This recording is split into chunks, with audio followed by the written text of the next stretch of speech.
नमस्कार. गेल्या काही दिवसापासून टेकिटची फ्रँचायझी असे शब्द कानावर पडत आहेत आणि त्यामुळं माझी सुद्धा उत्सुकता वाढलेली आहे. काय आहे हे टेकिट?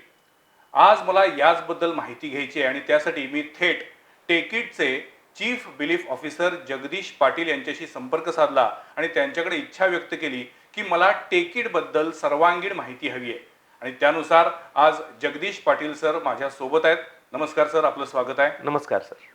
मला सर्वप्रथम हेच विचारायचे की टेक इट म्हणजे जर आपण इंग्रजीचा भाषांतर केलं तर त्याचा अर्थ होईल हे घ्या. बरोबर. पण टेक इट हे नेमकं काय आहे? बरोबर.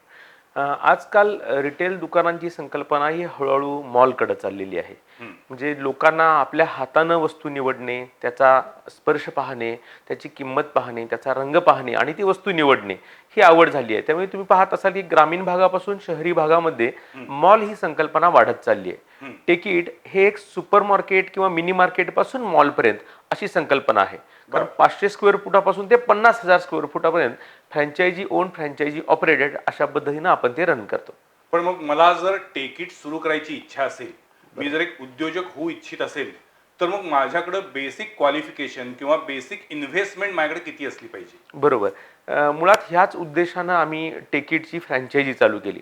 बऱ्याचशा लोकांच्याकडं पैसे असतात पण जागा नसते, जागा असते पण पैसे नसतात, दोन्ही असतं पण एखादा व्यवसाय कसा चालवावा याचं पूर्ण ज्ञान नसतं. अगदी. आणि त्यामुळे ते त्या बिझनेसमध्ये उतरल्यानंतर त्यांचा बिझनेस थोडाफार तोट्यात चालण्याची, बुडण्याची वगैरे शक्यता निर्माण होते. टेकिटचं व्यवस्थापन काय करतं की नक्की त्यांना लागणारं सगळं accounting, purchase, marketing, manpower recruitment, त्यांना हवं असणारं ट्रेनिंग, ह्या सगळ्याचं ज्ञान त्यांना देते. वस्तू कुठल्या आणायच्या, कुठं ठेवायच्या, कुठल्या दरानं घ्यायच्या, कशा विकायच्या, त्यांना स्कीम काय लावायची, हे सगळंच्या सगळं मॅनेजमेंट आम्ही तुम्हाला करून देतो, म्हणजे त्या फ्रँचायझीला करून देतो. आणि त्याचा एकंदर हा व्यवसाय फायद्यातच आणून ठेवतो. बर.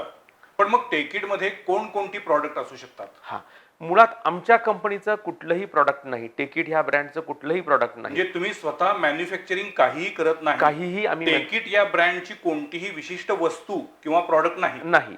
टिकीटचा कुठलाही वस्तू किंवा प्रोडक्ट नाही. त्या भागातील कस्टमर जे वस्तू मागतात, उदाहरणार्थ कोलगेट, लक्स, जे मागतात ते, जे बाहेर मार्केटमध्ये चाललंय त्या वस्तू त्या लोकांना ज्या आवडतात त्या आम्ही तिथं आणून ठेवतो. तो त्या तिथल्या लोकल डीलर कडून, डिस्ट्रीब्युटर कडून किंवा अगदी जिल्हा पातळीवर, राज्य पातळीवर आमचे ज्यांच्यावर टायअप झाले आहेत त्यांच्याकडून तिथल्या सोयीनुसार कमीत कमी दरामध्ये परचेस करून फ्रँचायझीला दिल्या जातात. पण म्हणजे त्यामध्ये दैनंदिन वापराच्या वस्तू, बरोबर, कॉस्मॅटिक, अन्नधान्य, भाजीपाला असं सगळं असणार आहे. थोडक्यात सांगायचं, dairy, bakery, cosmetics, FMCG products म्हणजे fast moving consumer goods, OTC products, भाजी आणि फळं हे त्याच्यामध्ये असणार आहेत. जर त्याची साईज मोठी असेल टेकिटची, म्हणजे 50,000 स्क्वेअर फूट असेल, तर त्याच्यामध्ये काही प्रमाणात प्लास्टिकची भांडी, स्टीलची भांडी, ॲल्युमिनियमची भांडी, कुकर वगैरे सुद्धा वस्तू असतील. पण छोट्या साईजनुसार ह्या वस्तू बदलतील. पण मग माझ्याकडे किमान किती जागा असली पाहिजे आणि कमाल किती जागा असली पाहिजे? मॉलचं फील यायला साधारणपणे 1,000 स्क्वेअर फूट तरी जागा असणे आवश्यक आहे. तुम्ही याला मॉल म्हणाल की सुपर मार्केट म्हणाल? मॉलपेक्षा थोडंसं छोटं झालं तर ते सुपर मार्केट होईल. 300-350 स्क्वेअर फुटामध्ये पण आम्ही काही ठिकाणी सुरू केलेलं आहे. हा, पण त्याच्यामध्ये फक्त डेअरी, बेकरी आणि थोडे FMCG चे प्रॉडक्ट बसतात, ते सुद्धा छान चालतं. पण मॉलचं फिलिंग यायचं असेल तर थोडंसं 1,000, 1,500, 3,000 स्क्वेअर फुटापर्यंत चालतं. जर त्याचा ROI म्हणजे रिटर्न ऑन इन्व्हेस्टमेंट परफेक्ट यायचं असेल, ब्रेक इव्हन लवकर यायचं असेल तर 3,500 स्क्वेअर फूट आणि त्याच्यावरती ही करेक्ट फिगर आहे. जागा तेवढी असेल तर त्याचा व्यवसाय चांगला चालतो. बरं. आणि मग त्याच्यासाठी आर्थिक गुंतवणूक किती करावी लागते? बरोबर, कारण हे ROI जे मी सांगायला लागलो ह्याचा आणि आर्थिक गुंतवणुकीचं फार एकमेकाशी देणं घेणं आहे. उदाहरणार्थ 1,000 स्क्वेअर फुटाचा आपण जर एखादं सुपर मार्केट चालू केलं तर त्यात 12 लाख रुपये किमतीचा अंदाजे विक्रीचा माल आणि 12 लाख रुपये किमतीचं कॅपिटल इन्व्हेस्टमेंटमध्ये रॅक आले, टीव्ही आला, फ्रीज आले, संगणक आले, CCTV आले, ह्या सगळ्या गोष्टी त्याच्यामध्ये आल्या. हे 24 लाखापर्यंतची त्याला गुंतवणूक लागते.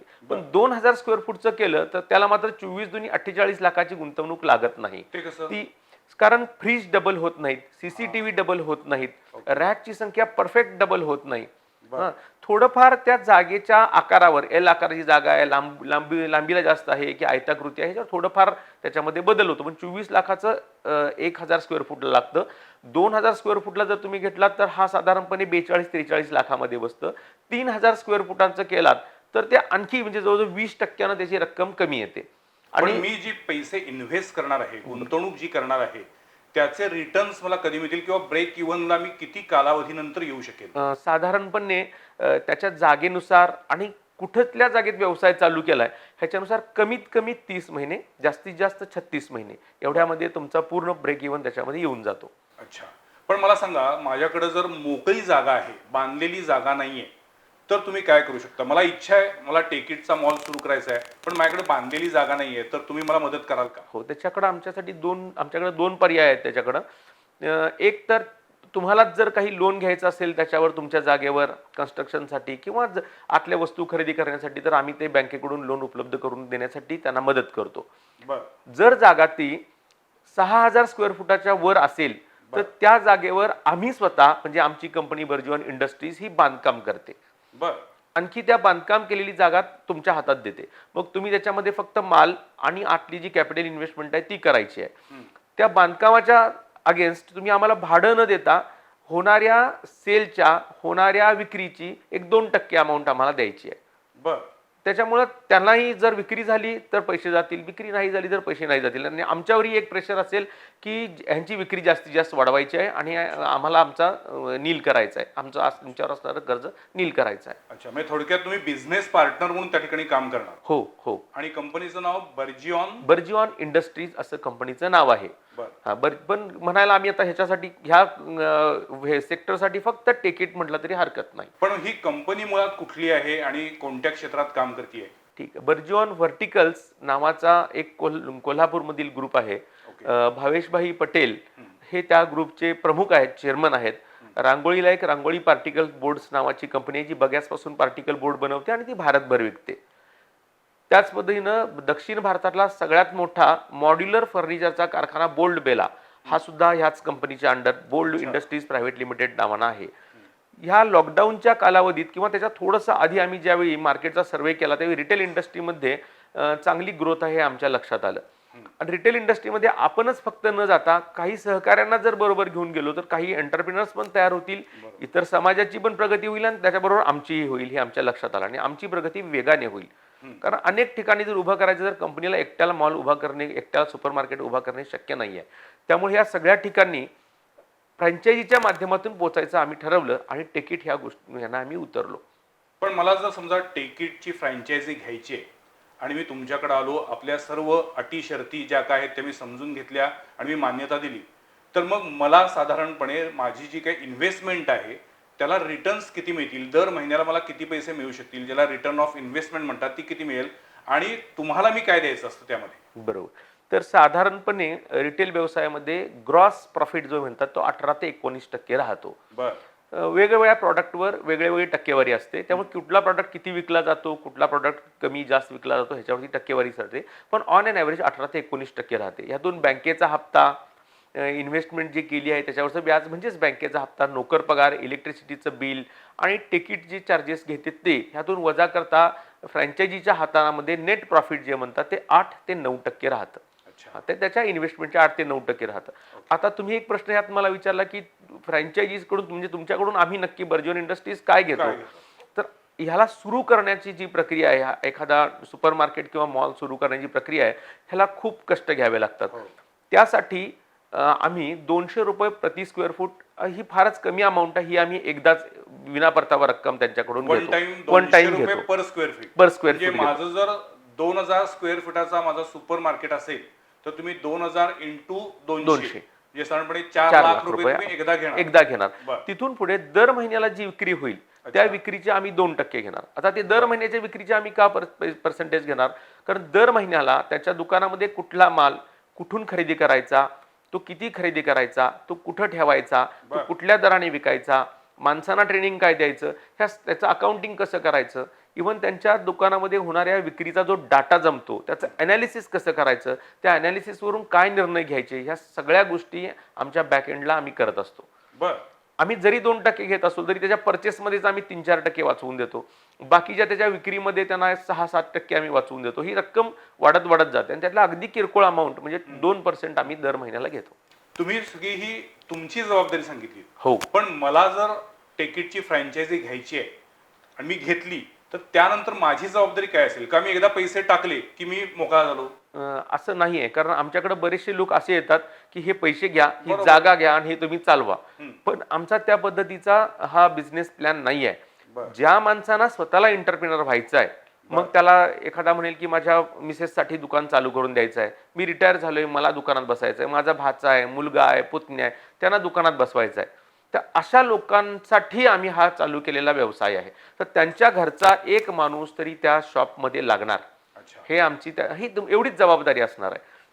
त्याच्याबरोबर इतरांच्या बरोबर त्याचा पगारही काढायचा आहे त्यांनी, बरोबर. त्याचा काही प्रश्न नाही. पण म्हणजे मुळात मला व्यवसाय करण्याची इच्छा असली पाहिजे, ज्याला आपण पॅशन म्हणतो, अशा पद्धतीनं त्याच्यामुळे उतरलं पाहिजे. माझ्यात आत्मविश्वास पाहिजे, यशस्वी होण्याची जिद्द पाहिजे. बरोबर. तर मग तुम्ही मला सर्व सपोर्ट करणार. बरोबर.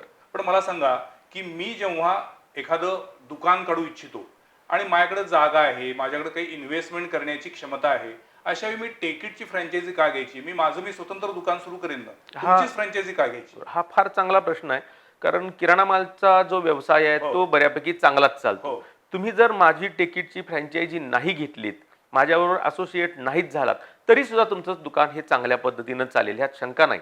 पण ते टिकीट बरोबर असेल तर फार चांगल्या पद्धतीनं चालेल, कारण एकत्रितपणे आपण ज्यावेळी खरेदी करतो त्यावेळी त्या खरेदीचा दर कमी होतो. आता तो दर फ्रँचायझीच्या नावावरच खरेदी होणार आहे, पण टेकिट नावाची 10 दुकान आहेत आणि त्यामुळे तो खरेदीचा दर आम्ही बार्गेन करून त्यांच्यावर कमी करू शकतो. अच्छा. ही पहिली गोष्ट. स्टाफला ट्रेनिंग देणे ही दुसरी गोष्ट. एकत्रित ब्रँडिंग, समजा मला टीव्हीवर किंवा होर्डिंगवर जाहिरात करायची तर एकत्रित ब्रँडिंगचा खर्च त्यांचा कमी होतो.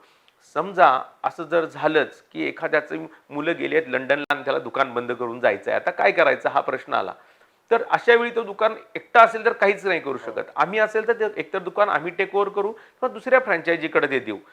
फार तर फार अगदी वर्स्ट केस झाली तर तिथले रॅक, तिथले विक्रीचं मटेरियल हे आम्ही दुसरीकडे नेऊ. त्यामुळे त्याला एक्झिट प्लॅनसह, त्याच्या प्रॉफिटसह, त्याच्या ब्रँडिंगसह, त्याच्या परचेससह सगळी काळजी टिकीटमध्ये घेतली जाते. लहानपणी आपण एक गोष्ट ऐकायचो, एकीचे बळ म्हणून. एक काठी असले छान चांगली ती अति मजबूत होऊ शकते, पण 10 काठ्यांची ज्यावेळी मोळी बनते त्यावेळी ती अतिशय मजबूत होते. हा, एवढ्या एकाच गोष्टीसाठी टिकीट बरोबर जोडलं जायचं. दुसरी एक गोष्ट अशी आहे की आपल्या भारतातले आणि भारताबाहेरचे मोठे मोठे मॉल आता इथं उतरत आहेत. त्यांनी लहान लहान किराणा माल दुकानदारांचं जिनं फार अवघड करून टाकलं. हा प्रश्न होताच पुढचा.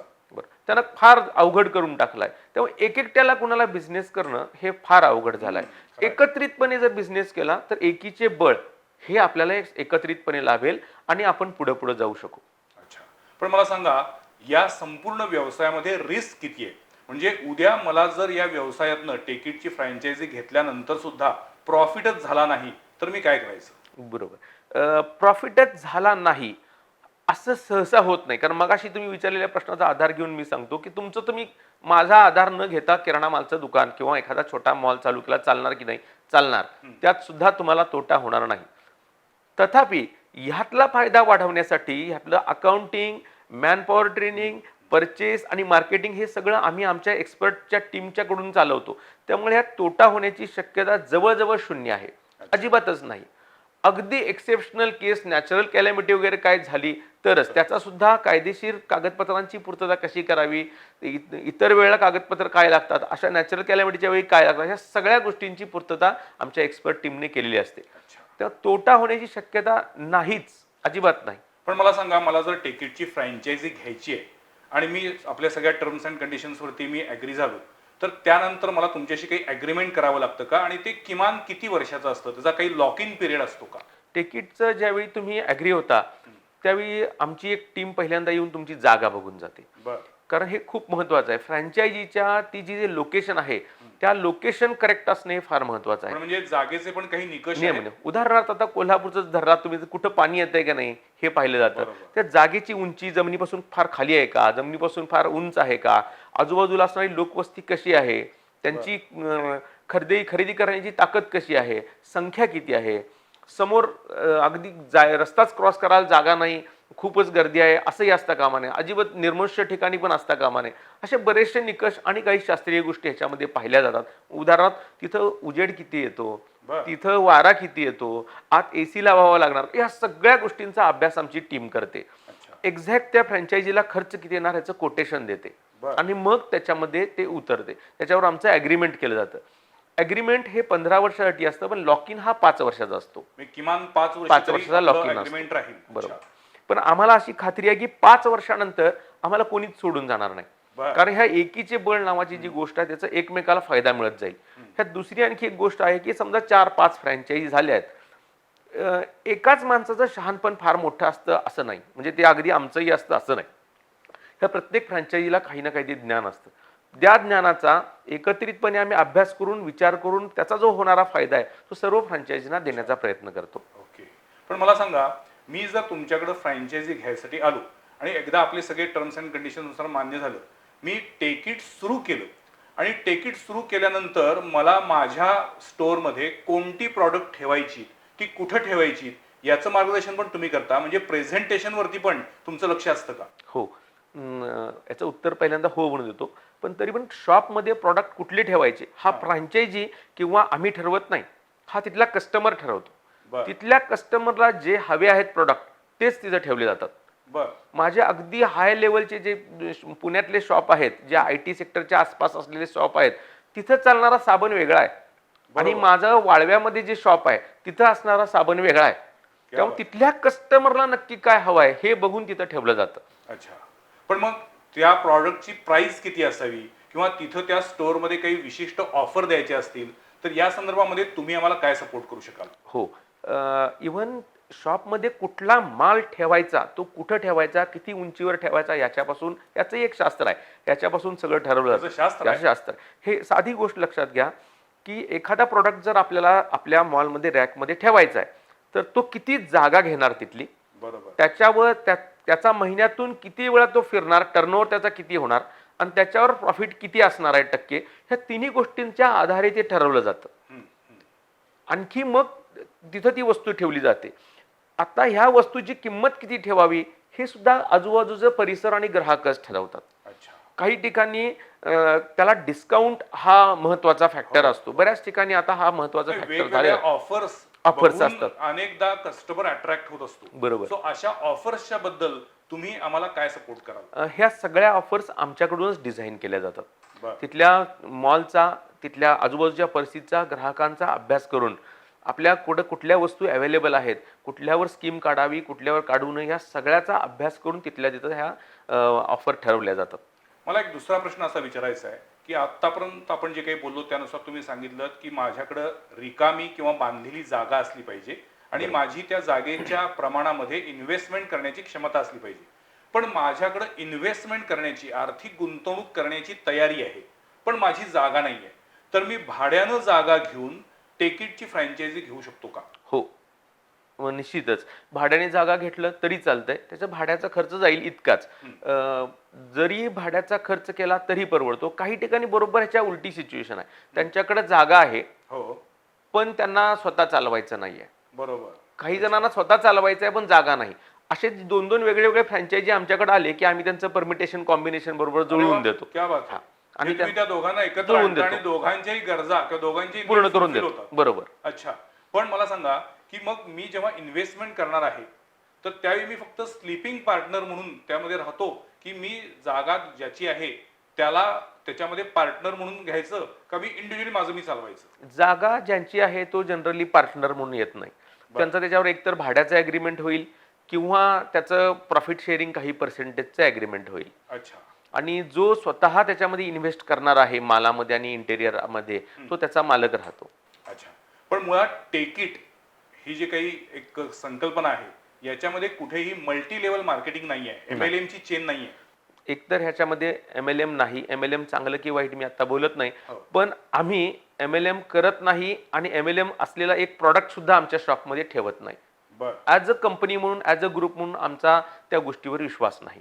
पण आता मी माझ्या स्टोअरमध्ये जे काही प्रॉडक्ट घ्यायचे आहेत त्याचं बिलिंग मी स्वतः डायरेक्ट माझ्या नावावरती होतं की कंपनीच्या नावावरती होतं? ते बिलिंग डायरेक्ट फ्रँचायझीच्याच नावावर म्हणजे तुमच्या नावावर होतं. बरं. त्याची खरेदी तुमच्या नावावर होते, त्याची विक्री तुमच्या नावावर होते, त्याची कायदेशीर कागदपत्र तुमच्या नावावर असतात, त्याचा GST आणि इतर सगळे टॅक्स तुमच्या नावावर भरले जातात. त्याचा पूर्णच्या पूर्ण प्रॉफिट तुम्हाला मिळतो. महिन्यात सेलच्या जे 2% आमचे चार्जेस आहेत तेवढेच आम्ही घेतो. उरलेला त्याचा पूर्ण मालकी अधिकार हा फ्रँचायझीचा असतो. आतापर्यंत आपण इन्फ्रास्ट्रक्चर बद्दल बोललो. आता आपण डे टू डे वर्क बद्दल बोलूया. मला सांगा, मी टेकिटची फ्रँचायझी घेतली आणि मी मॉल सुरू केला, पण त्यानंतर माझ्याकडे ग्राहक यावेत, ग्राहक वाढावेत, याच्यासाठी कंपनी काही मला सपोर्ट करते का, काही मदत करते का? हो, मी मगाशीच तुम्हाला सांगितलं की ब्रँडिंग आणि मार्केटिंग ही कंपनीची जबाबदारी असते. बरं, पण त्याचा खर्च कंपनी करते. बरं. हा, फक्त मुद्दा असा आहे की जे 2% आम्ही घेतो त्यातून ह्याचा खर्च केला जातो. पण मुद्दा असा आहे की प्रत्येक गावी, प्रत्येक गावामध्ये, प्रत्येक लोकेशनला मार्केटिंगची गोष्ट वेगळी वेगळी असते. अगदी खेडेगावात एखादं शॉप असेल तर ते माउथ पब्लिसिटीने त्याची तिथंच हे होऊन जाते, जाहिरात होऊन जाते. किंवा पेपरमधून छोट्या काही बातम्यांच्या स्वरूपात किंवा इतर स्वरूपात तिथं गावात कळवलं तरी होऊन जाते. एक छोटंसं वर्डिंग गावात लावलं तरी होऊन जाते. शहरामध्ये ज्यावेळी असतं त्यावेळी तिथले लोकल TV चॅनल आम्हाला पकडावे लागतात. अगदी मोठे झालेत. आता आमचे जवळजवळ महाराष्ट्रातून आमच्याकडं 1500 इन्क्वायरी आलेल्या आहेत. अरे बापरे, त्यातल्या 850 जवळजवळ क्लोज होण्याच्या मार्गावर आहेत. 850 नवीन मॉल चालू होण्याच्या मार्गावर आहेत. ते ज्यावेळी महाराष्ट्र लेवलला जाईल त्यावेळी महाराष्ट्रामध्ये आम्हाला ती जाहिरात ही महाराष्ट्राच्या एखाद्या TV चॅनलच्या माध्यमातून करावी लागेल किंवा रेडिओच्या माध्यमातून करावी लागेल. महाराष्ट्र पूर्ण झाल्यानंतर बाहेरच्या राज्यामध्ये पण पसरण्याचा आमचा प्लॅन आहे. अरे वा. पण मला सांगा, टेकिट आणि अन्य कंपन्यांचे मार्ट किंवा मॉल याच्यामध्ये फरक काय मग? बऱ्याचशा कंपन्यांचे मॉल हे कंपनी ओन्ड, कंपनी ऑपरेटेड आहेत. म्हणजे ते स्वतः त्याच्यामध्ये इन्व्हेस्ट करतात, स्वतः त्यातनं पैसे मिळवतात. टेकिट म्हणजे आमची जी मूळ कंपनी आहे बर्जिऑन इंडस्ट्रीज, हिचं धोरणच क्रिएटिंग एंटरप्रिनर्स आहे. म्हणजे आम्ही व्यवसाय घडवतो. बरोबर. त्यामुळं आम्ही इतर लोकांना व्यावसायिक घडवतो आणि त्यांच्यातला काही शेअर घेऊन आम्ही मोठे होतो. हा, इतर कुठलीही कंपनी एक तर 2 कारणांकडे, एक तर कंपनी ओन, कंपनी ऑपरेटेड चालवेल, नाही तर स्वतःच्या कंपनीचे मॅन्युफॅक्चर असलेले प्रॉडक्ट किंवा स्वतः विकत घेत असलेले प्रॉडक्ट कमिशनवर त्यांना देईल. आम्ही प्रॉडक्टच्या खरेदीत कुठलंही प्रकारचं कमिशन वगैरे काही घेत नाही. त्यालाच तुम्ही फोफो असं म्हणताय का? हा, फ्रँचायझी ओन्ड, फ्रँचायझी ऑपरेटेड. ते त्यांची मालकी त्यांची, ऑपरेट ते करतायत. आमचं फक्त आणि फक्त मार्गदर्शन आहे की जेणेकरून त्यांची अजिबात नफा त्यांचा खाली येणार नाही. अच्छा. पण मला आता एक शेवटचा प्रश्न विचारायचा आहे की ऑलरेडी माझं स्वतःचं एक दुकान आहे, छोटं मोठं दुकान आहे, आणि अशा वेळेला मला जर तुमची फ्रँचायझी घ्यायची आहे, माझं इन्फ्रास्ट्रक्चर तयार आहे, तर अशा वेळी मला तुमच्याकडनं काय सपोर्ट मिळेल, काय मार्गदर्शन मिळेल? ठीक आहे. असे काही आता आमच्याकडं जुने मॉल असलेले सुद्धा कन्वर्ट होत आहेत आणि काही दुकान पण कन्वर्ट होत आहेत. काही दुकानदारांच्या जुन्या पिढ्यानपिढ्या त्यांचे ग्राहक ठरलेले आहेत. पण त्यांना हे लिमिटेशन्स लक्षात आले आहेत की आपण एकच दुकान थोडंफार मोठं करू शकतो.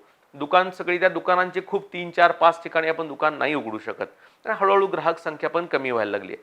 त्यामुळे त्यांना सुद्धा आम्ही टेकिटमध्ये कन्वर्ट करतो. जर त्यांचं आतलं इंटेरियर बऱ्यापैकी असेल, चांगलं असेल, तर एकदमच ते मोडतोड करून नवीन करा असा आपला आग्रह असत नाही. पण तरीही टिकीटचे काही मिनिमम स्टँडर्ड आहेत की आत ग्राहकाला गेल्यानंतर कसं वाटायला पाहिजे, त्या वस्तूंची रचना कशी असायला पाहिजे, आतलं वातावरण कसं असायला पाहिजे, त्या दृष्टीनं त्यांना काही इंटेरियरमध्ये चेंज करावे लागतात. इव्हन एक्सटिरियरमध्ये बोर्ड कसा असावा, या सगळ्या गोष्टींच्या मध्ये त्यांना चेंजेस करावे लागतात. सॉफ्टवेअर त्यांचा आम्ही ठरवतो. ते सॉफ्टवेअर कारण त्या सगळ्या सॉफ्टवेअरचा आम्ही बॅक साईडला अनालिसिस करतो. नुकतंच आम्ही आता एक नवीन आमचं ॲप पण लॉन्च होतंय.